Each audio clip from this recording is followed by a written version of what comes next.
Ranawat diet में आपका स्वागत है। जय श्री रामकृष्ण।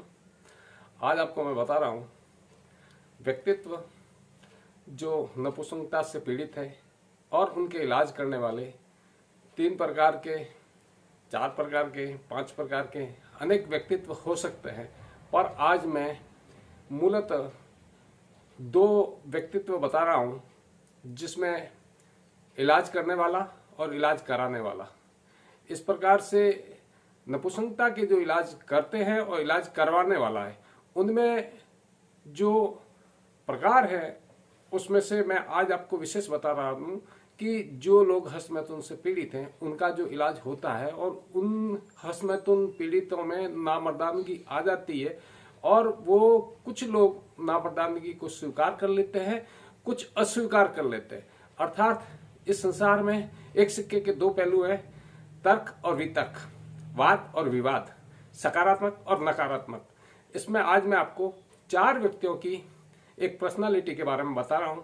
4 प्रकार के लोग हैं जो शिक्षा से संबंधित है बात मेरी। आज हस्तमैथुन से पीड़ित जितने भी प्रकार के लोग हैं उन लोगों के लिए मैं एक विशेष बता रहा हूं, जिसमें कुछ लोग टिप्पणियां करते हैं जिन्होंने अपना ज्ञान लिया। वर्ल्ड साइकोलॉजी क्या कहती है, इंडियन साइकोलॉजी क्या कहती है, वैद्य विशारद या वैद्य जो बनते हैं उनका साहित्य क्या कहता है, और डाइटिशियन का साहित्य क्या कहता है। मान लीजिए एक मनोवैज्ञानिक है, उस मनोवैज्ञानिक ने अपने मनोवैज्ञानिकता के बारे में पढ़ा है जो विदेशों में लिखा गया है, वो उसके बारे में ही बोलेगा, उससे ज्यादा बोल नहीं सकता। एक डाइटिशियन है या एक जो न्यूट्रिटिव वैल्यू के बारे में जो पढ़ा है, देखा है, वही बोलेगा। वो मनोवैज्ञानिक क्या कहता है उसके बारे में भी एक आदमी वो होगा जो सकारात्मक होगा, एक नकारात्मक होगा, वो भी सुनेगा, एक नहीं सुनेगा। तीसरा है जो वैद्य होते हैं इंडिया के अंदर, भारत के अंदर अलग अलग राज्यों में अलग अलग शिक्षा की प्रणाली है, उसमें वैद्य जी के सबके अपने अपने अलग डिग्रियां होने से सबको पता नहीं है। आजकल आधुनिक BA MS कर दिया गया है। मेरा तात्पर्य यहाँ पे ये है कि जैसे मान लिया जाए मनोवैज्ञानिक जितने भी साहित्य हैं उसमें पर्सनालिटी डेवलपमेंट हो, क्लिनिकल साइकोलॉजी हो, एब्नॉर्मल साइकोलॉजी हो या विभिन्न प्रकार की साइकोलॉजी हो जो व्यक्ति से संबंधित है, उन्हें जो पढ़ाया गया, उन्हें जो देखा गया, उसके अलावा वो दूसरी की बात मानने में असमर्थ और समर्थ 2 प्रकार के लोग हैं। उसमें भी एक तो वो व्यक्ति है जो दूसरों की सुनेगा, वास्तविक ऐसा होता है या नहीं होता। एक कहेगा नहीं मैंने पढ़ा है, वो अड़ियल टट्टू की तरह अपनी बात को रखेगा, दूसरे की बात को सुनने में असमर्थ होता है, वो नेगेटिव है हमारी नजर में, वो अपने आप को भले पॉजिटिव मानता हो।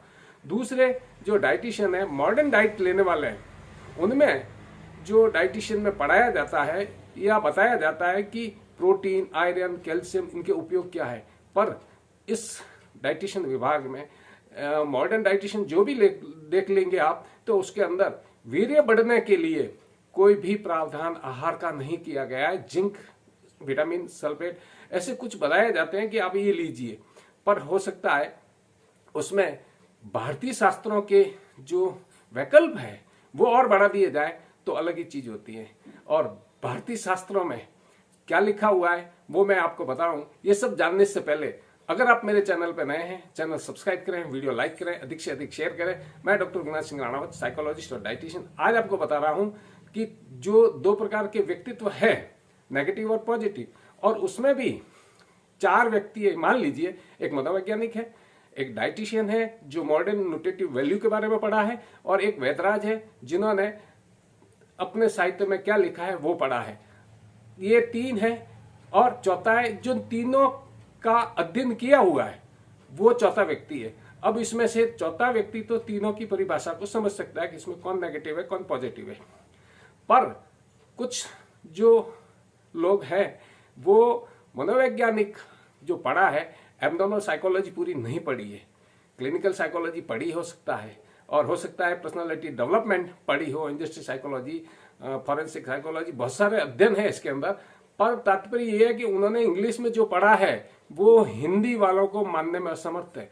मैं मानता हूं विज्ञान ने प्रगति की है, प्रोग्रेस हुई है। अमेरिका, इंग्लैंड, जापान, जर्मन ने जो अनुसंधान किए हैं वो वैज्ञानिक हो सकते हैं, पर पारंपरिक या सामाजिक हमारे संस्कार में कोई डेवलपमेंट नहीं है।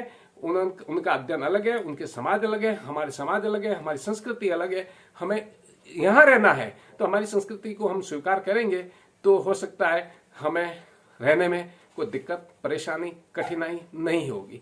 अन्यथा हम विरोध करते रहेंगे और अपने हाल में जिएंगे, पर हमारा हाल बुढ़ापे में क्या होगा पता नहीं। मैं इस बहस को गलत दिशा नहीं देना चाहता हूं। तात्पर्य यह है कि हमें सभी अल्टरनेट, वैकल्पिक जो भी चिकित्सा है उसके बारे में जानना जरूरी है, जिसमें आयुर्वेदिक में जो आहार के बारे में बताया, मैंने जो न्यूट्रिटिव वैल्यू के रूप में जो पढ़ा है वो आयुर्वेदिक में नहीं है, आयुर्वेदिक में पढ़ा है वो न्यूट्रिटिव वैल्यू में नहीं। और ये जो दोनों पढ़े हैं वो मनोविज्ञान में नहीं है। क्यों? कि सारे लोगों के अध्ययन अलग अलग है। अब मैं आयुर्वेदिक में लेके आपको बता देता हूं। रस है ना, 6 प्रकार के मुख्य रूप से स्वीकार्य माने गए हैं, पर विद्वानों ने 1 रस भी बताया, 2 रस भी बताए, 3 रस भी बताए, 4 रस बताए, 5 बताए, 6 बताए, 7 बताए और 8 भी बताए। इसलिए आप किसी को अस्वीकार नहीं कर सकते, पर सर्वमान्य वो होगा जो वास्तविक है, जिसमें चरक ने क्या लिखा है, सुश्रुत ने क्या लिखा है, वो षड रस के रूप में। तो षड रस हमारे जीवन में क्या क्या फायदा देता है, उसलिए हर वैद्य को द्रव्य गुण विज्ञान पढ़ना जरूरी होता है। और द्रव्य गुण विज्ञान पढ़ा है तो उसके अंदर क्या क्या दिया हुआ है जो मैं आपको बता देता हूं। उसमें शुक्र शोधन, शुक्र दोष विनाशम, सुविधोपान यानी जो पसीना लाने वाला है, विरेचनोपन, शिरो विरेचनापगम, पुरुष संग्रिय हरणीयम, वाजीकरणम, शुक्र जननम, स्तन शोधनम। इस प्रकार से अगर देखा जाएगा तो ये विज्ञान बहुत लंबी है, इसलिए आदमी को कदर करनी चाहिए या समझने का प्रयास करना चाहिए कि अगला क्या कह रहा है। पर कुछ लड़के ऐसे हैं जो समझने का प्रयास नहीं करते हैं, क्योंकि उन्हें इंग्लिश पढ़ी है और इंग्लिश में जो लिखा गया है वो सही है।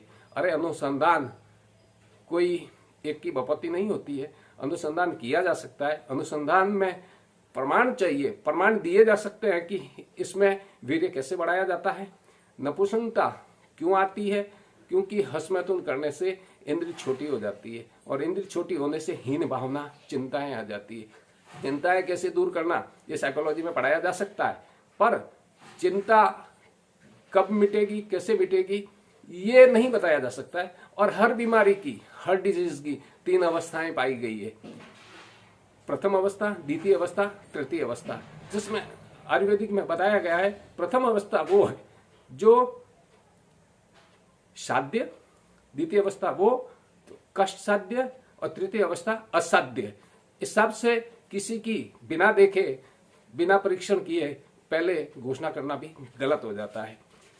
मैं चाहूंगा कि हो सकता है आपको समझ में आया हो कि एक नपुंसक के लिए जिंदगी भर नपुंसकता की छाप नहीं रखनी चाहिए, उसको ठीक होने का अवसर देना चाहिए, कोशिश करनी चाहिए।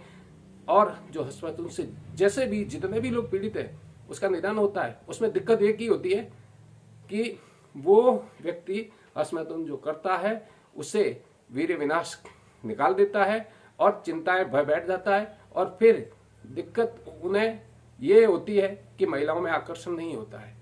क्यों नहीं होता है? क्योंकि वीर्य तो निकाल देता है। अब क्या जरूरत है? वीर्य के लिए ही औरत सजती है, वीर्यवान ही औरत रखता है, तो वीर्य की रक्षा कीजिए। भारत में ब्रह्मचर्य पालन करने के बारे में बताया जाता है, इसलिए ब्रह्मचर्य के बारे में बताया जाता है। और ये वीर्य को कैसे संरक्षित करना है, वीर्य को कैसे गाढ़ा करना है, वीर्य को कैसे शोधित करना है।